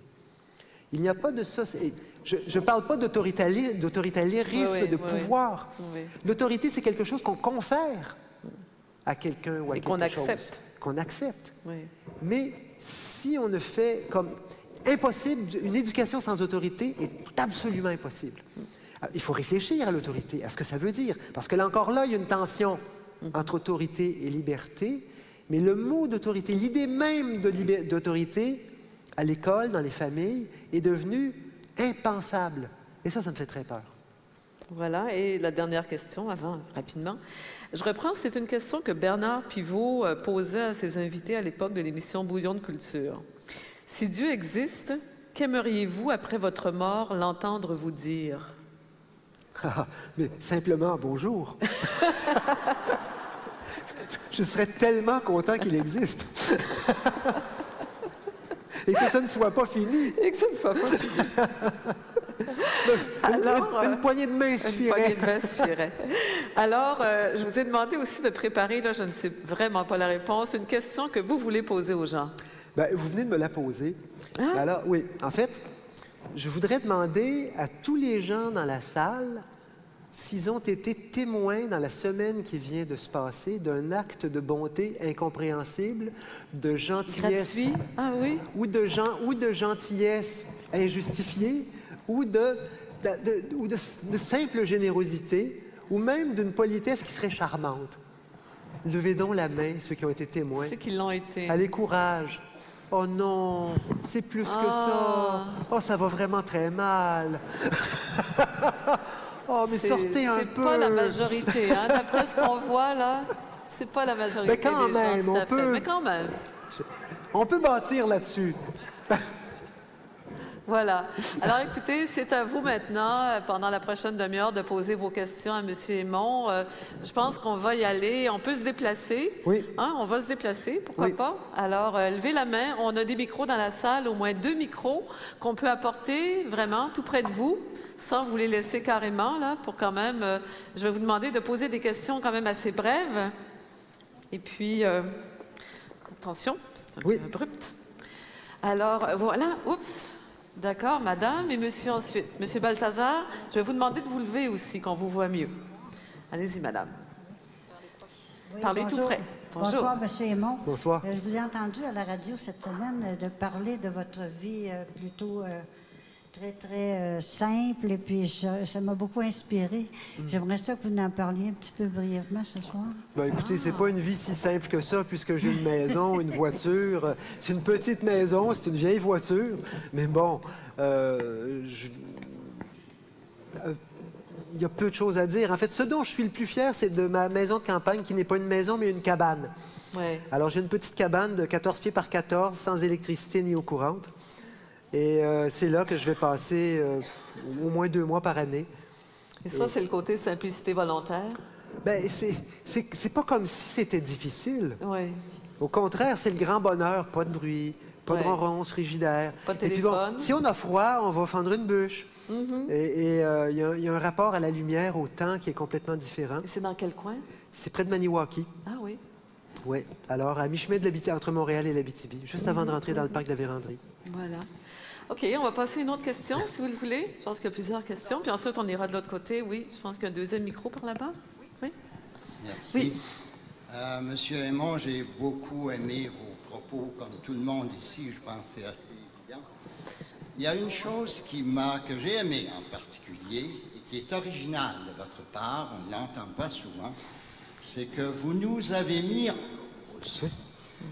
C'est facile pour nous tous ici d'accuser les autres. C'est la faute des autres, du 1% ou des dirigeants, etc. Mais vous avez souligné que nous entretenons, et je pense qu'on peut tous plaider coupables ici, en tout cas plusieurs d'entre nous, nous entretenons beaucoup de complicité. Et à cet égard, je voudrais soulever un point de votre conférence qui était très riche, mais vous avez parlé de l'immigration que vous trouviez excessive parce que vous vous inquiétez, comme beaucoup d'entre nous, du fait que les immigrants ne s'intègrent pas suffisamment, ne parlent pas suffisamment français, n'épousent pas suffisamment notre culture. Est-ce que là aussi, nous ne pourrions pas nous mettre en cause? Absolument. Est-ce que nous avons suffisamment le sens de l'accueil? Moi, il y a une chose qui m'inquiète en particulier, je ne sais pas si elle vous inquiète vous aussi, c'est que les Montréalais... Monsieur Balthazar, je vais vous demander d'être bref, s'il vous plaît. Oui, ça ne sera pas là. Les Montréalais déplorent le fait que Montréal devient anglais, qu'il y a trop d'immigrants qui parlent anglais, mais en même temps, les Montréalais francophones quittent la métropole. Ah oui, tout à fait. En très grand nombre. Tout à fait. Est-ce qu'il y a là pas... Comment peut-on garder un Montréal français si tout le monde s'en va sur la rive sud ou sur la rive nord? Tout à fait. Vous avez parfaitement raison. Nous sommes tous en cause. Mais le côté sympathique de cette histoire-là, c'est que dès le moment où on se dit que nous sommes tous en cause, on peut aussi se dire que nous y pouvons tous quelque chose. Alors, quand ça cesse d'être la faute des autres, on peut tout à coup quelque chose. Alors, vous avez parfaitement raison dans le cas des Montréalais, mais je ne sais pas comment dire, au cœur, c'est un problème qu'on vit en France aussi. Il faut voir ce qu'est une communauté où les gens ont envie de vivre et où une intégration est possible. Alors, on peut blâmer les gens, mais qui voudrait être le dernier Canadien français dans un quartier? Il y en a certainement. Certainement des gens qui sont assez ouverts, mais on peut comprendre que ça se passe. Sauf que, bon, la solution, c'est pas de partir, c'est de rester et de parler français. Mais d'accueillir aussi convenablement ces immigrants-là en leur disant ici, ça se fait en français. Oui, tout à fait. Ça veut dire un message clair à leur livrer. Tout à fait. Puis bon, dans les belles lois de l'hospitalité. Puis Dieu sait que s'il y a des gens qui peuvent comprendre l'hospitalité, c'est bien les gens qui arrivent du Maghreb en grande quantité à Montréal. S'il y a des gens qui ont le sens de l'hospitalité, c'est bien eux. Oui. Alors on peut... Mais vous dites, dans les entretiens, on va s'approcher. Si vous voulez d'autres gens, on va aller par là-bas, tout simplement. Oui. Levez-vous, s'il vous plaît. Oui. Bonjour. Bonjour. Écoutez, on parle de culture aujourd'hui. Oui. J'aimerais ça, si vous en avez envie, vous entendre sur la relation entre le roi et le fou du roi, c'est-à-dire le dirigeant et celui qui divertit l'artiste et celui, le philosophe. Oui. Jamais le fameux roi va nous... C'est-à-dire qu'il écrit, mais pas sur les mêmes sujets que l'artiste et le philosophe. Oui. Cette espèce de lutte a pu finir entre... Est-ce que vous avez quelque chose à ajouter? J'aimerais vous entendre sur ce sujet-là. Oui. Ben, j'aurais deux choses à dire. D'abord, je pense qu'il y a une bonne partie de la culture contemporaine qui n'est que divertissement. Et ça, c'est pas particulièrement intéressant. On sait tout de suite de quoi il s'agit. Ça nous détourne des belles et importantes choses de la vie. Mais par contre, il y a aussi toute une catégorie d'artistes qui donnent dans la rectitude officielle. Le discours contre les frontières, contre ceci, contre... Il y a toute une protestation officielle. Mon Dieu, la défense des droits individuels. Bon, il y a tout un discours des créateurs qui se place très bien dans l'extension infinie il y a aussi une de la pensée liberté unique dans la culture, Il y a aussi une pensée unique de la qui est à culture. l'ouverture plus qu'à la conservation. Oui, Oui. oui, oui. Et qui est pas... C'est un peu dommage d'opposer les deux, non? Est-ce qu'il n'y a pas moyen de concilier tout ça, être à la fois ouvert au monde Oui, tout en tout à étant fier de nos Mais racines et de notre culture? absolument, mais c'est cette idée de tension Oui. qui, pour moi, est tellement importante. Je veux dire, il n'y aura pas de liberté s'il n'y a pas d'autorité. Parce que s'il n'y a pas eu l'autorité pour nous faire apprendre, pour nous faire lire, comment en arriver à une véritable liberté si aucune autorité a fait que... Si on n'a jamais subi une autorité qui nous a fait lire des bons auteurs. Si on a toujours été mené par nos choix premiers, nos choix individuels, mais instinctifs. C'est ça. Alors, ça. cette tension-là, elle doit être aussi entre la nécessité de préserver notre culture et le devoir d'accueil qui existe. Oui. Alors, pour moi, c'est cette idée de tension. On tombe trop souvent dans un côté de l'équation, toujours le même. toujours Celui le qui même. nous favorise, qui nous individualise, qui étend notre liberté Et individuelle. celui qui est le plus facile à vivre aussi, Oui. qui est moins exigeant pour nous. Mais plus facile à court terme. À court terme. Parce que le c'est long ça. terme, le compte va rentrer un jour. Merci, on va se déplacer. Je m'excuse, il y a déjà quelqu'un qui était debout, là, puis on va essayer de vous le passer après. Approchez-vous, monsieur. Monsieur, oui, on peut faire le tour, oui. Oui, c'est pour vous dire que les Québécois ils sont intéressés au plan Nord, le gouvernement aussi, mais il y a les populations autochtones et nous qui ont des revendications, le territoire ancestral qui s'appelle Nitassinan, évidemment.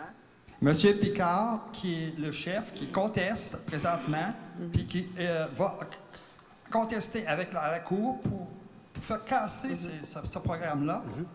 Est-ce que vous savez que la rivière La Romaine, elle a été harnachée, là, puis ça a coûté très cher. C'est 4 cents le kilowattheure. Et votre question, monsieur? Ça va produire pour 10 cents qu'ils vont vendre aux Américains. Il y a la perte. Pourquoi? Qu'est-ce que vous avez des commentaires à faire sur ça? Est-ce que c'est normal? Est-ce que vous pensez que le territoire Nitassinan serait mieux administré si on le remettait aux Autochtones? Il resterait en pleine nature, sécuritaire. Qu'est-ce que vous en pensez? Je pense toutes sortes de choses là-dessus. Merci, monsieur. Je pense que ce qui arrive dans Nitassinan, c'est la même chose qui arrive avec le gaz, le gaz de schiste. Oui. C'est la même chose qui arrive avec nos territoires agricoles, c'est la même chose qui arrive avec... Alors, il y a, dès qu'on considère que la nature est un réservoir de richesse qu'on peut exploiter, et on ne met pas de frein. Il faut reconnaître les limites naturelles, aussi les limites humaines. Parce qu'un territoire, c'est aussi un peuple. Oui. Et bon, mais c'est dans la droite logique de tout le développement capitaliste qui, en fait, depuis les débuts du capitalisme, le capitalisme fonctionne à la destruction des liens sociaux et familiaux. Ça fonctionne comme ça, à partir du moment où on a fait les enclosures en Angleterre, jusqu'au moment où on promeut le télétravail. C'est la même logique. Oui. Et séparer le territoire de ses habitants, des gens qu'ils connaissent, c'est dans cette logique-là.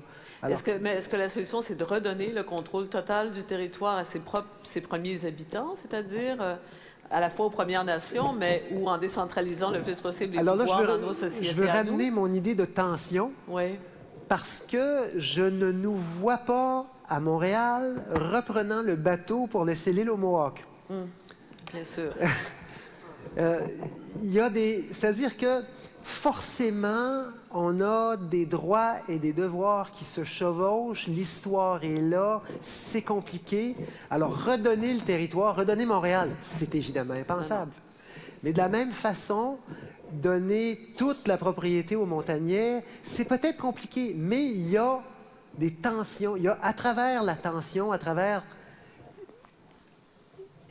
il faut trouver la justice. Ouais. Il y a une recherche là, de justice. Il y a une recherche de justice. Ouais. Et, parce que la justice absolue, c'est pas la bonne justice. Alors, la justice absolue consisterait à renvoyer les Montréalais en France. Les Palestiniens en Israël. Les Palestiniens, oui, ben voilà. Alors, où ça s'arrête? Ça n'arrête pas, oui. Où ça s'arrête? Oui. Alors, mais il faut faire face au présent. Levez-vous, madame. Vous êtes la prochaine, puis on va essayer d'accélérer en allant vers là-bas. Allez-y. Monsieur Aymon, il y a beaucoup de choses que j'ai trouvées dans votre trilogie, dans les entrevues que j'entends avec vous. Mais il y a une chose que je ne trouve pas, c'est la relation amoureuse. Oui. Et pourtant, je côtoie des gens en fin de vie toutes les semaines. Oui. Et j'ai l'impression que c'est un pilier de leur vie, que la relation amoureuse. Et je ne la trouve pas dans ce que j'ai vu. Ben, c'est pas tout à fait exact parce que... Contre toute espérance, il y avait quand même une relation... Dans Contre toute espérance, entre le mari et sa femme, il y a une relation d'amour profonde. Profonde. C'est pas parce que c'est difficile que c'est pas de l'amour. Ouais. De la même façon, entre le boulanger et le médecin dans la donation, il y a quelque chose qui est en train de se développer. Il y a une promesse. De la même façon, entre François et Jeanne dans la neuvaine, c'est pas de l'amour, c'est pas de la belle amour, mais il y a quelque chose de profond. Alors, dans tous mes films, il y a quelque chose qui est de cet ordre-là, et pour moi, c'est extrêmement important. Dans celui que j'ai tourné à Québec au printemps, il y a aussi une histoire d'amour entre son père et sa fille. C'est entre le un père lien, et sa fille. c'est ça. Le lien, Alors, oui. pour moi, le lien est important. Alors, je ne pense pas que ce soit absent.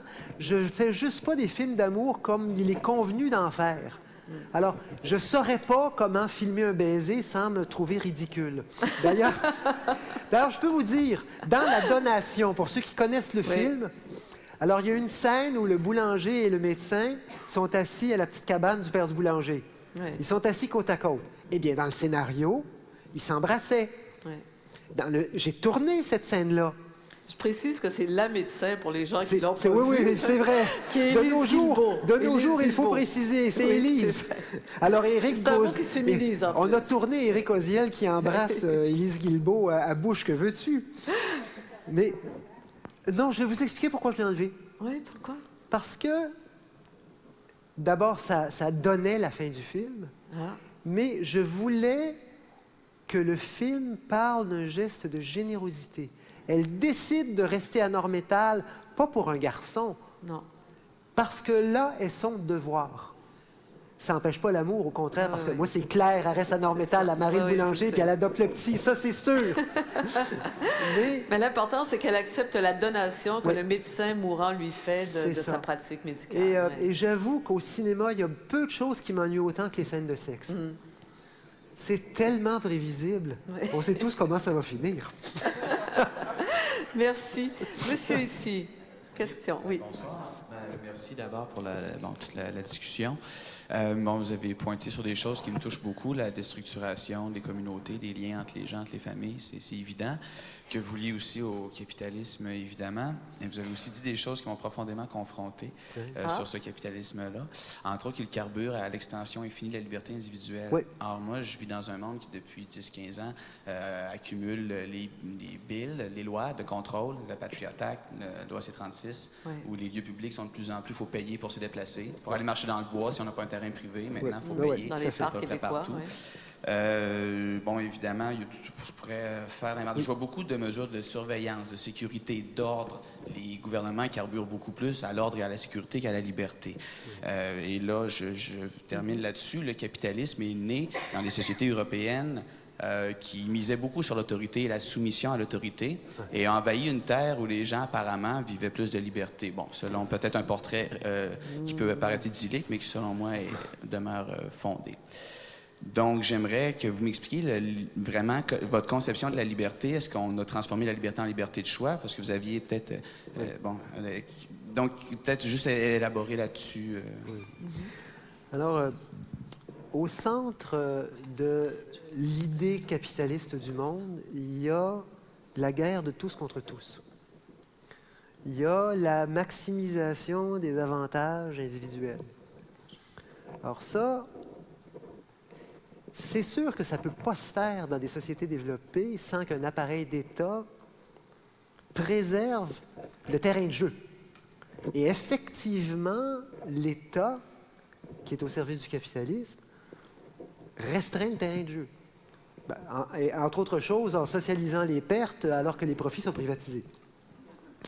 Mais à mon avis, ça ne contredit pas le mouvement d'ensemble. Le mouvement d'ensemble, culturellement, c'est de faire de nous des individus de plus en plus séparés les uns des autres, qui sont réduits à leur capacité de choisir en tant que consommateurs.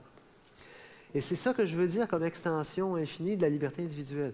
Pour moi, une sœur cloîtrée dans un Carmel a plus de liberté individuelle qu'un consommateur dans un centre d'achat. Parce qu'elle est libre. Et c'est un peu de ça que je parle, de cette espèce d'équilibre de contrainte puis de liberté. Alors, mais il faudrait qu'on s'en parle longtemps, là. Il faudrait qu'on multiplie les exemples. Voilà. Mais je comprends ce que vous voulez dire, parce que vous avez raison. Je veux dire, on voit en Angleterre, il n'y a plus moyen de faire un pas à Londres sans tomber sur il y a des caméras de sécurité. 22 caméras de sécurité. Ça, c'est clair. C'est quadrillé. On va aller, si vous le permettez. Ça va? On va poursuivre? Oui, c'est ça. Vous pourrez peut-être vous parler brièvement par la suite. Je vais vous inviter à attendre un petit peu, parce que d'abord, il y a 2 personnes qui ont levé la main déjà depuis un certain temps. On va revenir à vous ensuite. Allez-y, monsieur, c'est à vous. Oui. Vous nous avez parlé de déculturation, qui est un phénomène qui touche tout l'Occident. Oui. Il n'est pas spécifique au Québec ni au Canada. Ce qui m'étonne, c'est que quand on y réfléchit le moindrement, on pense à ce qui a remplacé la culture, c'est une espèce de salmigondis de valeurs commerciales. Il y a Albert Einstein qui a passé une bonne partie de sa vie aux États-Unis et qui disait à la fin de sa vie, le peuple américain est le premier peuple qui est passé directement de la barbarie à la décadence sans jamais avoir connu la civilisation. C'est quand même. C'est joli. C'est Albert Einstein. Je cite Albert Einstein qui... il a vécu aux États-Unis, donc il est capable de porter un jugement là-dessus. Ce qui m'étonne, c'est que de voir comment on se laisse facilement embarquer dans cette culture de masse qui parcellise tout et qui fait en sorte que les solidarités sont mises de côté. Oui. Moi, ce qui m'inquiète, c'est de savoir, comme société, quels sont les ressorts qu'on aurait pour recréer des solidarités, pour contrer ces effets-là qui sont néfastes au développement de nos sociétés. Merci pour votre question, monsieur. Il faut qu'on fasse tous ce qu'on peut faire d'abord à côté de nous. Parler à nos voisins, aller ramasser les feuilles d'une vieille dame, je sais pas moi, aller à des réunions politiques. Alors, c'est sûr qu'on a tous tendance à espérer qu'un Deus ex machina va nous régler le problème si miraculeusement on vote pour les bons. Ça ne règle pas ce genre de problème-là. Il faut chacun dans nos sphères d'activité. Il faut qu'un cordonnier fasse des bons souliers. Il faut qu'un fonctionnaire soit courtois et prompt. Il faut qu'un cinéaste essaye de faire des films qui ont du sens. Il faut qu'un vendeur de chars essaie de vendre une voiture qui convient plutôt que celle... On peut tous un petit quelque chose. Et il n'y a pas de miracle. Il n'y en aura pas. Et moi, la peur que j'ai, c'est que tous ces petits gestes-là, ils vont devenir absolument pas juste nécessaires, obligatoires, à cause de la crise économique, de la crise politique qui s'en vient. On va peut-être revenir dans un monde où on a beaucoup moins de choix et où les solidarités vont devenir une question de vie ou de mort. Ceci dit, même dans des conditions comme ça, on n'est pas assuré parce qu'il y a des conditions qui sont parfois tellement détériorées qu'on ne peut même plus espérer la subsistance de ces solidarités-là. Mais espérons qu'on va se reprendre à temps. Merci. On enchaîne avec, j'irai... oui. Je chicane là. Madame, c'est vous? Levez-vous, s'il vous plaît. Puis ensuite, on ira à monsieur qui a déjà le micro. Allez-y. Oui, bonjour. Bonjour. Vous avez dit à plusieurs reprises que vous aimez profondément la vie. Ouais. Puis j'entendais aussi la réalité par là, dans toutes ces manifestations. Moi, j'étais intriguée à savoir pourquoi vous avez fait le passage du documentaire à la fiction. Ah, oui, bonne oui, question aussi. c'est vrai. Je vais vous le dire. Bon, d'abord, parce qu'avant d'être un cinéaste, je suis un lecteur. J'aime la littérature plus que le cinéma. C'est comme ça. Et j'avais un rapport à l'écriture qui attendait... Je voulais écrire. Alors donc, c'est venu. Mais la raison peut-être la plus profonde, c'est que tourner un documentaire, ça me terrorise. Quand on tourne un film de fiction, on est entre adultes consentants. On est en contrôle. Hein? On est en contrôle. Oui. On contrôle la lumière, le temps, plus ou moins, mais bon, on contrôle beaucoup de choses. On dirige les acteurs. On dirige les acteurs. Et on est entre adultes consentants. On peut faire un mauvais film, ce qui n'est pas si grave, mais on ne peut pas trahir. Quand on fait un documentaire, on peut trahir. On peut faire un film dans lequel les gens ne se reconnaîtront pas. Et on peut aussi, par inattention, par manque d'expérience, manquer le moment. Alors, c'est une conjonction de ces deux... Pour ces deux raisons-là, je me sens beaucoup plus à l'aise comme réalisateur de fiction, mais en même temps, l'amour du réel est toujours là, puisque je scénarise mes films de fiction après quelque chose qui ressemble à un terrain ethnographique. J'ai passé des semaines, j'ai passé des mois à Sainte-Anne-de-Beaupré. Alors, je prévois après mon prochain film, tourner quelque chose sur la Côte-Nord. Alors, je veux aller vivre là pendant quelques mois. Pour moi, c'est important. De vous immerger un peu dans la réalité. Complètement. Comme c'est important, je prends beaucoup les transports en commun à Montréal. Je marche beaucoup, j'écoute les gens parler. Pour moi, c'est vraiment important d'entendre l'écho de leur voix, mais d'entendre les expressions, les préoccupations, comment les gens vivent. Ouais. Alors, moi, j'aime ça. Une des choses que je préfère dans l'existence, c'est de regarder les lecteurs dans le métro, les lecteurs et les lectrices surtout. Qui lisent, les gens lisent dans le métro. Oui, beaucoup, non? et on peut les regarder. Livres, oui, parce pas uniquement les petits journaux. Oui, c'est impoli de regarder, mais les lecteurs, on peut les regarder, ils ne s'en rendent pas compte. Alors, moi, je passe mon temps à voler des têtes. J'aime tellement ça. J'aime tellement ça. Je sais pas, Est-ce que les cinéastes ou même les artistes ne sont pas tous un peu des voyeurs? Oui, mais c'est-à-dire que j'ai pas... Si jamais quelqu'un faisait quelque chose, je détournerais la tête. En tout cas, si, mettons, un jeune homme se met à embrasser sa blonde, non, je n'ai pas d'affaire là. Et si quelqu'un lève la tête, je détourne les yeux. Ça ne m'appartient pas. Mais les regarder alors qu'ils sont dans leur univers de lecteur, ça, c'est passionnant. Et c'est tellement beau parce qu'il y a dans la lecture un rapport très personnel, très intime. Très intime. Puis il y a comme une espèce d'élévation et de liberté tout à la fois qui rend les gens les plus ordinaires beaux. Monsieur, c'est à vous, enfin. Quand vous avez abordé la question du français à Montréal, oui. Vous avez tracé un diagnostic assez juste, je crois, et très ressenti quant à l'anglicisation du français dans Montréal comme phénomène. Oui. Mais moi, j'aimerais que vous prolongiez un peu le diagnostic et que vous me parliez de qu'est-ce que vous pensez de la qualité de la langue du français. Qu'est-ce que vous pensez de la qualité de la langue du français des Québécois, à large? Oui. Et qu'est-ce que vous pensez aussi de la qualité de la langue de l'administration publique? Par bonheur, j'ai assez peu de relations avec les administrations publiques. Je vous signale une chose. En regard eu égard à la question de la langue de l'administration publique, le ministère du Transport a développé, c'était dans les journaux il y a à peu près un mois, un programme de formation des inspecteurs sur la route parce qu'ils étaient incompréhensibles par leurs supérieurs. Il faut pas être compris par leurs supérieurs. Il a donné 80 000 $ pour les former aux Français pour qu'ils écrivent des rapports d'inspection qu'on peut comprendre. C'est vrai que la situation est parfois préoccupante, mais je veux vous rappeler, en tout cas peut-être pas à Québec, mais à Montréal, quand j'étais petit, Hein? Ma mère mettait des toasts dans le toaster, mon père montait dans son char, traversait les tracks, mettait du gaz, faisait changer les breaks. Bon, c'était comme ça. Et ça a changé. Alors, il y a beaucoup moins d'anglicisme dans la langue maintenant. Alors, au moins, il y a un progrès. J'entends dans la bouche, dans les paroles de jeunes gens, des mots qui n'avaient même pas cours quand j'étais jeune. Le vocabulaire est plus large, est plus grand.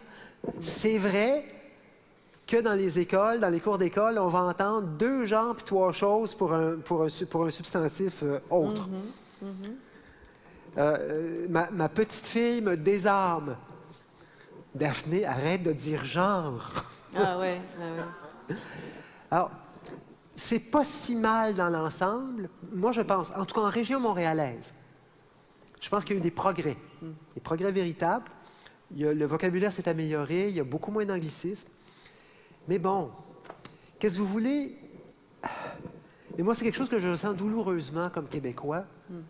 Je suis empêtré dans ma langue. Miron en a parlé d'une façon extraordinaire, mais cette douleur-là, c'est la nôtre. On la partage. On ne sera jamais aussi à l'aise dans notre langue qu'un maçon de Bordeaux. Et c'est comme ça. J'ai envie de vous relancer la question. Dans vos films, les personnages parlent québécois, ne parlent pas le français, même international, c'est-à-dire c'est une langue assez marquée quand même. Quand vous les présentez en France, ces films-là, sont-ils tout de suite saisis? Et est-ce que c'est une langue qu'on respecte, qu'on accepte ou qu'on... Écoutez, quand je suis allé présenter mon 2e film à Cannes, il y a une spectatrice qui m'avait dit qu'elle avait bien aimé le premier, c'était La femme qui boit. Elle m'a dit, j'ai beaucoup aimé votre premier film, mais que voulez-vous? Je sais que c'est une tragédie, mais j'entends l'accent et ça me fait rigoler.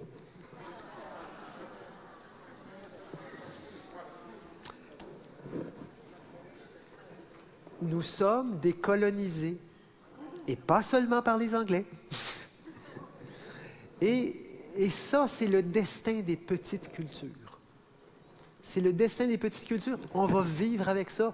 Moi, là, j'accepte d'être mal à l'aise dans ma langue, de m'enfarger dans les subjonctifs, de ponctuer mes phrases d'anglicisme. J'accepte ça. C'est comme ça. J'essaie de faire des efforts. Je lis rien que du bon. Mais ça fait partie de notre destin de Québécois. On est un petit peuple. On vit dans une petite culture et on n'a pas ce statut qu'ont les grandes cultures, la française, l'anglaise, l'italienne. Mais est-ce que c'est un obstacle quand on veut parler au reste du monde et au reste des francophones? Mais bien sûr! Oui. Mes films Parce que d'être reçu comme ça par cette femme que vous parlez, c'est un peu quand même choquant qu'elle n'ait pas... Je pense que mes films sont mieux reçus dans les festivals à l'extérieur de la France qu'en France. Ouais. Je veux dire, ah oui, absolument. Depuis quelques années, mes films se promènent un peu partout sur la planète, mais très, très peu en France. Ça ne me fait pas un pli. Alors, écoutez, on va continuer. Il y a une dame là, mais j'aimerais savoir, il y a peut-être aussi des gens dans cette section-là qui aimeraient poser des questions. Là. Faites-nous signe, levez-vous pour qu'on vous voit mieux. On passe à vous. Parfait. Bon, moi, je voulais vous dire d'abord que je fais partie de ces votes ethniques qui ne votent pas non. Eh, madame! C'est-à-dire que nous existons aussi. Ah oui, bien sûr. Et moi aussi, j'ai lu tout le Michel Tremblay, puis Marie Laberge, puis Jean Charme. Mais ce n'est pas de ça que je voulais vous parler. Je voulais juste vous dire que nous existons. Ah, mais mon Dieu, je sais. Mais je voulais vous parler de Radio-Canada. Allez-y. Radio-Canada, vous nous avez parlé de la télévision. Oui. Mais moi, j'écoute à longueur de journée Radio-Canada, la première chaîne. Oui. Elle m'informe de tout, et de tout en détail. Et Radio-Canada livre des batailles courageuses pour refuser l'autorité qu'on veut lui imposer. Oui, oui. Et Radio-Canada, c'est aussi un kite qui change la société. Et ils ont des ennemis puissants. Ah, ça, je sais. Qui ne sont ni vos amis ni les miens. C'est pour ça... On les haït. Oui. C'est pour ça que je voudrais Vous invitez à faire des nuances un petit peu. Vous avez raison. Vous avez raison de tempérer, mais moi, je vous le dis, il y a une sorte de radio qui m'horripile complètement. Le règne de Christiane Charette à cette émission-là sombrait dans la niaiserie. Et ça, c'est fini. Mais alors, il y a encore, même à la radio, à la télé, c'est terrible, mais même à la radio, mais pourtant, à la radio, il y a des choses formidables. Il y a des choses formidables. L'émission du dimanche à Radio-Canada, voyons comment ça s'appelle, Dimanche Magazine, c'est fantastique. À la radio, oui. À la radio, oui. C'est remarquable. C'est de l'excellent journaliste. Ils sont là.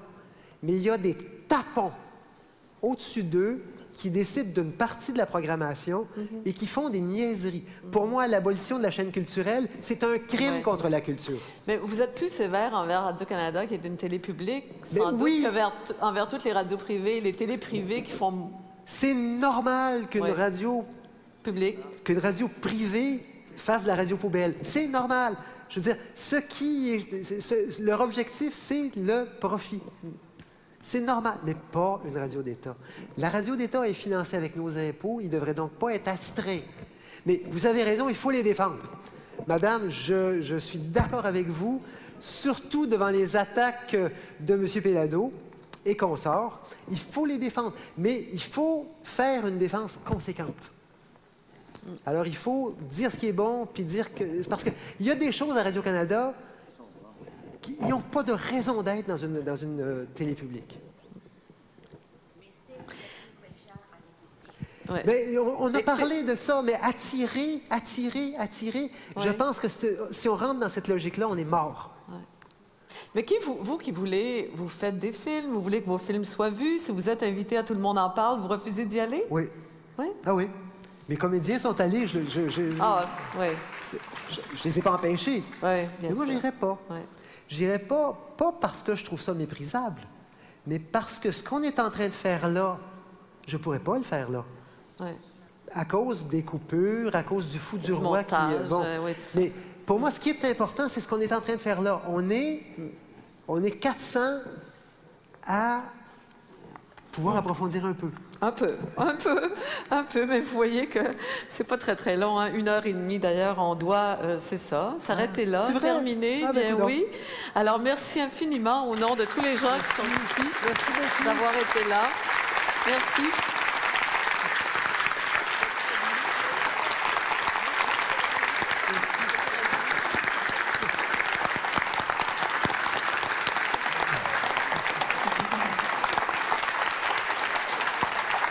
Alors, merci beaucoup. Et je pense qu'on a très, très hâte de voir le prochain film, d'autant plus qu'il est tourné ici, hein, parmi nous. Donc, Tout ce que tu possèdes, qui sera probablement montré à l'automne 2012. C'est bien ça. Oui. Alors, voilà, on continuera de lire aussi ce que vous écrivez, entre autres dans la revue Relations, et ces essais, ces textes que vous contribuez au débat public.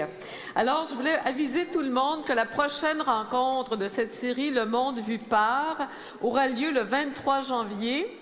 Et notre invité à ce moment-là sera un scientifique pour changer. Nous avons eu 2 artistes, un scientifique maintenant. Il s'agit de Louis Fortier, qui est biologiste, qui est professeur à l'Université Laval, qui est directeur du réseau de recherche pratiquement international ArcticNet. C'est donc un spécialiste des enjeux des changements climatiques. Et c'est un homme très intéressant, un pédagogue extraordinaire. Alors, si vous avez envie de l'entendre, je vous y invite. Vous serez les bienvenus. Merci d'avoir été là. Je vous rappelle que tous les entretiens de cette série, Le Monde vu par, sont disponibles au site web du musée mcq.org, en vision audio, mais aussi vidéo. Vous avez vu les caméras. Alors, merci beaucoup. À la prochaine. Joyeux Noël d'ici là et bonne fin de soirée. Merci encore, Bernard. Bon.